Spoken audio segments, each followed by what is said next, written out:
सुप्रभातं नमस्कारः स्वागतम् अत्र भवतां सर्वेषां नवमी कक्षायाः सेमुषी संस्कृत पुस्तक पाठने। आप सभी का नवमी कक्षा की सेमुषी संस्कृत पुस्तक के पाठन में स्वागत है। आज हम बात करेंगे द्वितीय पाठः स्वर्णकाकः। इस पाठ के अभ्यास की तरफ चलेंगे। आइए चलते हैं स्क्रीन में और पाठ के अभ्यास को करते हैं। द्वितीय पाठः स्वर्णकाकः। आते हैं अभ्यास में। पहला कहता है एक पदेन उत्तरम लिखत। एक पद में उत्तर लिखना है। माता काम आदिशत। उत्तर है माता पुत्रीम आदिशत। लेकिन क्योंकि उत्तर एक पद में देना है इसलिए पुत्रीम ऐसा हो जाएगा। पुनः स्वर्णकाकः कान अखादत। उत्तर है स्वर्णकाकः तंडुलान अखादत। एक पद में होने के कारण तंडुलान। पुनः प्रासादः कीदृशः वर्तते। उत्तर है प्रासादः स्वर्णमयः वर्तते। एक पद होने के कारण स्वर्णमयः। पुनः गृहमागत्य तया का समुद्घाटिता। उत्तर है मंजूषा, यानी गृहमागत्य तया मंजूषा समुद्घाटिता। पुनः लोभाविष्टा बालिका कीदृशीं मंजूषां नयति।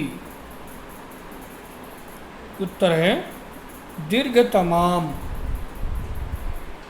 लोभाविष्टा बालिका दीर्घतमां मंजूषां नयति। दूसरा अभ्यास कहता है अधोलिखितानां प्रश्नानाम् उत्तराणि संस्कृत भाषया लिखत। अर्थात नीचे लिखे प्रश्नों के उत्तर संस्कृत भाषा में लिखिए। निर्धनायाः वृद्धायाः दुहिता कीदृशी आसीत्।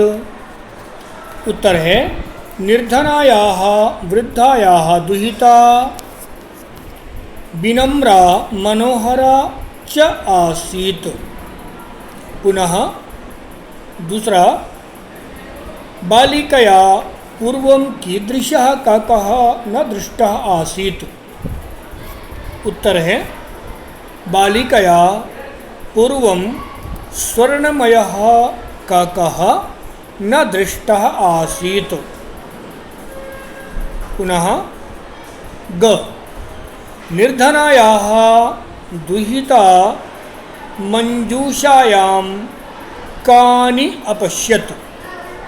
उत्तर निर्धनायाः दुहिता मंजूषायां बहुमूल्यानि हीरकाणि अपश्यत्।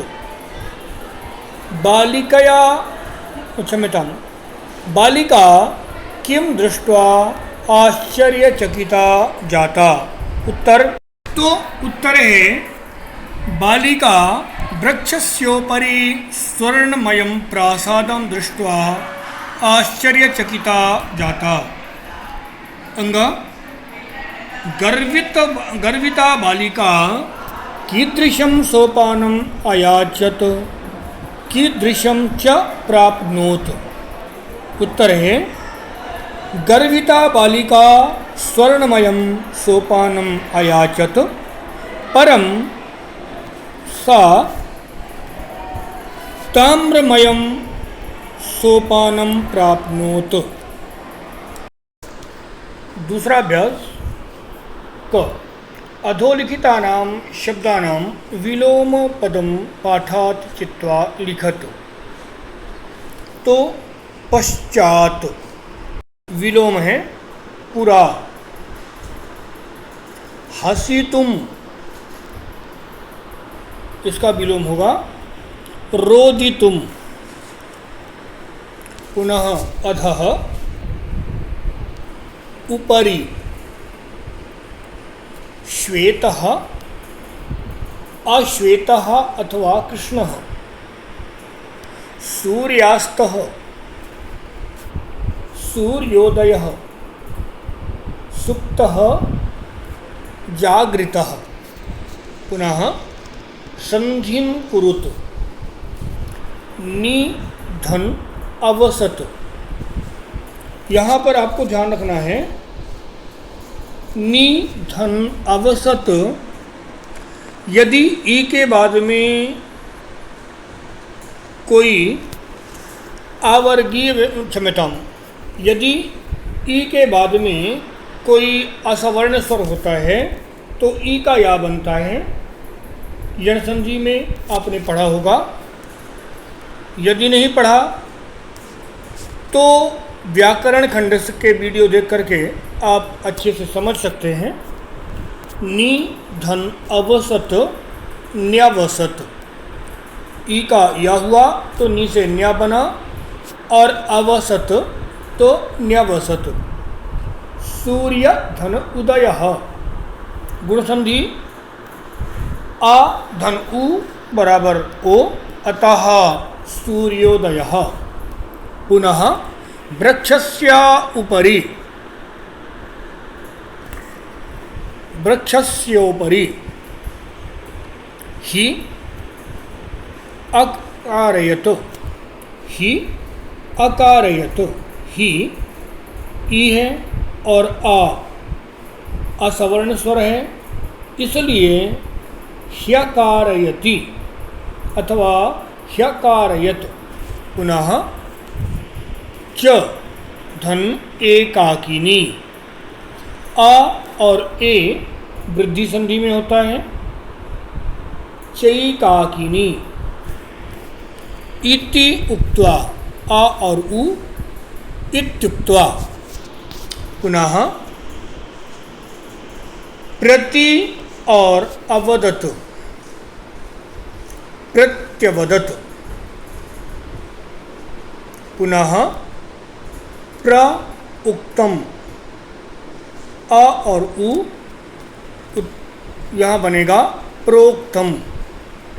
पुनः अत्र और एव, आ और ए बराबर ए वृद्धि संधि, तो अत्रैव। तत्र उपस्थिता, आ और उ यानी ओ गुण संधि, तत्रोपस्थिता। यथा इच्छम, आ और ई यानी गुण संधि, ए यथेच्छम। पुनः स्थूल पदानि आधृत्य प्रश्न निर्माणं कुरुतु। स्थूल पदानि अधिकृत्य प्रश्न निर्माणं कुरुतु। प्रश्न निर्माण के लिए हमने इसके पहले वीडियो भेजा था, यदि आपके पास नहीं पहुंचा है तो आप डिस्क्रिप्शन बॉक्स में जा कर के और वहाँ से लिंक लेकर के प्रश्न निर्माण बना सकते हैं। यदि आप उन वीडियो को देखेंगे तो मैं समझता हूँ कि निश्चित रूप से आपको प्रश्न निर्माण करना आने लगेगा, तो यह आप स्वयं कर पाएंगे। ग्रामे निर्धना स्त्री अवसत। यहाँ पर निर्धना स्त्री स्त्रीलिंग शब्द है और प्रथमा विभक्ति का एक वचन है, इसलिए ग्रामे का अवसत। पुनः स्वर्णकाकं निवारयन्ती बालिका प्रार्थयत। स्वर्णकाकम अम औ आन इति द्वितीया, तो द्वितीया विभक्ति एक वचन पुल्लिंग है, इसलिए द्वितीया विभक्ति एक वचन का पुल्लिंग का प्रश्न भी होगा। कम निवारयन्ती बालिका प्रार्थयत। पुनः सूर्योदयात् पूर्वमेव बालिका तत्रोपस्थिता। सूर्योदयात। सूर्योदयात पंचमी विभक्ति है, अतः पंचमी विभक्ति का प्रश्न होगा कस्मात्। पुनः बालिका निर्धनमातुः दुहिता आसीत्। षष्ठी विभक्ति स्त्रीलिंग है माता शब्द, अतः षष्ठी विभक्ति एक वचन का स्त्रीलिंग का प्रश्न भी होगा बालिका कस्याः दुहिता आसीत्। लुब्धा वृद्धा स्वर्णकाकस्य रहस्यम् अभिज्ञातवती। पुल्लिंग षष्ठी विभक्ति का एक वचन का प्रश्न है, अतः लुब्धा वृद्धा कस्य रहस्यं ज्ञातवती। पुनः प्रकृति प्रत्यय संयोगं कुरुत पाठात् चित्वा च लिखत। बी यहाँ पर उपसर्ग है, लोक्री धातु है और ल्यप प्रत्यय है। ल्यप प्रत्यय जहाँ होता है या बनता है तो बनेगा विलोक्य। पुनः नि धन क्षिप धन ल्यप। नि उपसर्ग है, क्षिप धातु है, ल्यप प्रत्यय है, निक्षिप्य। आगम ल्यप, आगम्य अथवा आगत्य। यहाँ पर आगम्य और आगत्य दोनों होता है। आगम्य प्रचलन में नहीं है, आगत्य प्रचलन में है, अतः हम आगत्य करेंगे। लेकिन आगम्य यदि कर देते हैं तो वह भी अशुद्ध नहीं होगा, सही कहलाएगा। दृश्य और त्वा, तो दृष्ट्वा, शी और त्वा, शीत्वा अथवा शयित्वा दोनों होता है। लघुतमम, तम प्रत्यय है, लघुतम शब्द बनेगा। और तमप प्रत्यय जो है वह तद्धित है, और तद्धित प्रत्यय जो होते हैं वह लिंग के अनुसार बदलते रहते हैं। तम शब्द लगे है तो लघुतमः भी हो सकता है, लघुतमा भी हो सकता है और लघुतमम भी हो सकता है, विशेष्य के अनुसार बनेंगे। तम प्रत्यय से युक्त शब्द विशेषण के रूप में अधिक प्रयोग होते हैं। पुनः प्रकृति प्रत्यय विभागम कुरुत। यहाँ प्रकृति और प्रत्ययों को अलग करना है। रोदितुम रुद धातु है, तुमुन प्रत्यय है। पुनः दृष्ट्वा, दृश्य धातु है, त्वा प्रत्यय है।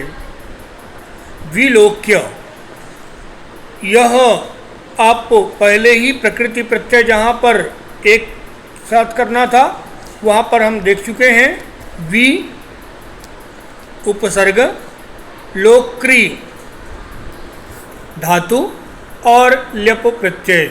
निक्षिप्य भी आपने ऊपर देख लिया है, आगत्य भी देख लिया है, शयित्वा भी देख लिया है और लघुतमम भी देख लिया है। इसलिए इसको दोबारा बताना यानी आटे को पीसना है, अतः हमें वह स्वयं ऊपर से देख करके करना है। पुनः अधोलिखितानि कथनानि कह का कम काम च कथयति। अर्थात नीचे लिखे जो कथन हैं किसने किससे कहा है, आप पाठ को पढ़ चुके हैं, अतः आप इसको समझ सकते हैं, जानते हैं। इसलिए आपको इसका अभ्यास स्वयं ही करना है। अभ्यास 7वां कहता है, उदाहरणम अनुसृत्य कोष्ठकगतेषु पदेषु पंचमी विभक्तेः प्रयोगं कृत्वा रिक्तस्य पदस्य क्षम्यतां रिक्तस्थानानि पूरयतु। तो यथा मूषकः बिलात् बहिः निर्गच्छति, बहिः के योग में पंचमी विभक्ति होती है।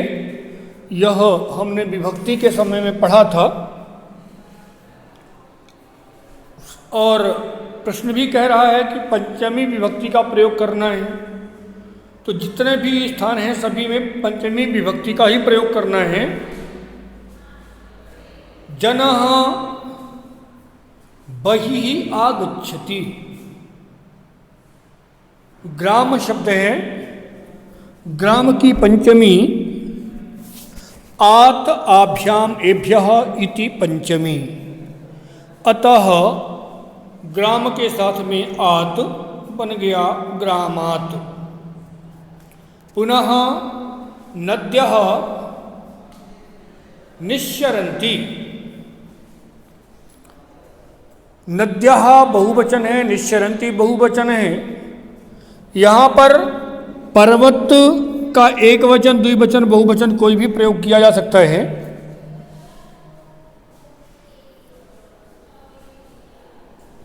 हम बहुवचन का प्रयोग करेंगे क्योंकि पूरा वाक्य ही बहुवचन में है, तो एक शब्द क्यों, अतः आत आभ्याम एभ्यः इति पंचमी, यानी पर्वतात् पर्वताभ्याम पर्वतेभ्यः, तीनों में से कोई भी किया जा सकता था। अपन करेंगे पर्वतेभ्यः। पुनः पर्णानि पतन्ति, वही स्थिति यहाँ भी है। आत आभ्याम एभ्यः, चाहे तो वृक्षात पर्णानि पतन्ति अथवा वृक्षाभ्याम पत्राणि पतन्ति अथवा वृक्षेभ्यः पत्राणि पतन्ति, तीनों सही है। अपन वृक्षात कर देते हैं। बालकः विभेति, सिंह, भय योगे पंचमी हमने पढ़ा था। बालकः सिंहात् बिभेति, ईश्वरः त्रायते क्लेश, त्राण, रक्ष इत्यादि के योग में भी पंचमी विभक्ति होती है। अतः ईश्वरः क्लेशात् त्रायते। प्रभु भक्तं निवारयति, पाप शब्द है। प्रभु भक्तं पापात् निवारयति। यहाँ पर मैं समझता हूँ एक आध उदाहरण स्त्रीलिंग के भी होने चाहिए थे, नहीं है। यदि स्त्रीलिंग का कोई शब्द आता है तो आयाः आभ्याम आभ्यः इति पंचमी, हम आयाः आभ्याम आभ्यः लगा करके और स्त्रीलिंग के रूप बना सकते हैं। आज के लिए इतना ही। वदतु संस्कृतम जयतु भारतम। यदि आपके पास पाठ नहीं पहुंचा है तो डिस्क्रिप्शन में आपको पाठ